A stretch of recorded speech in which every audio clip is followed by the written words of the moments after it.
किसान के पास खेत जोतने के लिए 2 बैलों की जोड़ी चाहिए तथा उनको वश में रखकर हल चलाने के लिए रास डाली जाती है तथा बीज भी खेत में बोया जाता है। वह मूल रूप से सत्य होता है तथा उसमें संतोष छिपा रहता है। आज ही बीज बोकर के फल की प्राप्ति आज ही हो जाए, ऐसा लोभ नहीं होता। बीज बोने के बाद संतोष करना ही होता है। इसी भाग्य पर आश्रित खेती किसान करता है।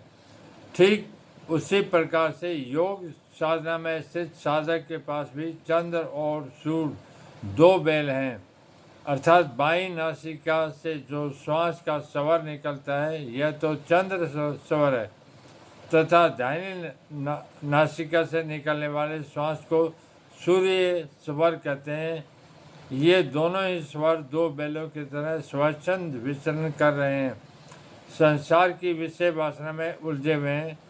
इनको वश में करने के लिए गंगा यमुना 2 राशियां डाल रखी है, अर्थात इन श्वासों के पीछे ईडा और पिंगला नाम की 2 नाड़ियां हैं जो इन दोनों बैलों के लिए रासों का कार्य करती है, अर्थात इन्हीं दोनों रासों द्वारा इन दोनों श्वासों को खींचकर तीसरी महत्वपूर्ण नाड़ी सुषुम्ना में डाल दिया जाता है। उसी के द्वारा वह श्वास प्राणवायु सहस्त्रसार तक पहुंचकर स्थिर हो जाती है। तभी योगी को समाधि लग जाती है तथा समाधि अवस्था में जरा न वापे जुग जिए तथा इस योग रूपी खेत में सत्य और संतोष का बीज बोना होगा। अर्थात पहली शर्त तो ये है कि सत्य पर अड़िग रहना, किसी प्रकार का लोक दिखावा या पाखंड से कार्य नहीं चलेगा।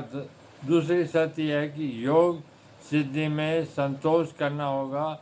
आज ही प्रारंभ करके कल ही फल प्राप्त नहीं हो सकेगा, फल की प्रतीक्षा करनी होगी तथा ब्रह्म विषय भोगों की प्राप्ति की तरफ से वर्ती को हटाना पड़ेगा। जो भी शरीर निर्वाह के लिए प्राप्त हो जाए उसी में संतोष करना होगा तथा विचारों से स्वर्था शून्य होकर ही योग साधना रूपी खेती की जा सकती है। जब तक विचारों का प्रवाह चलता रहेगा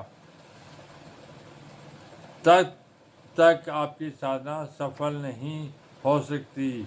विचारों की शून्यता दशा ही समाधि की प्रथम अवस्था होती है।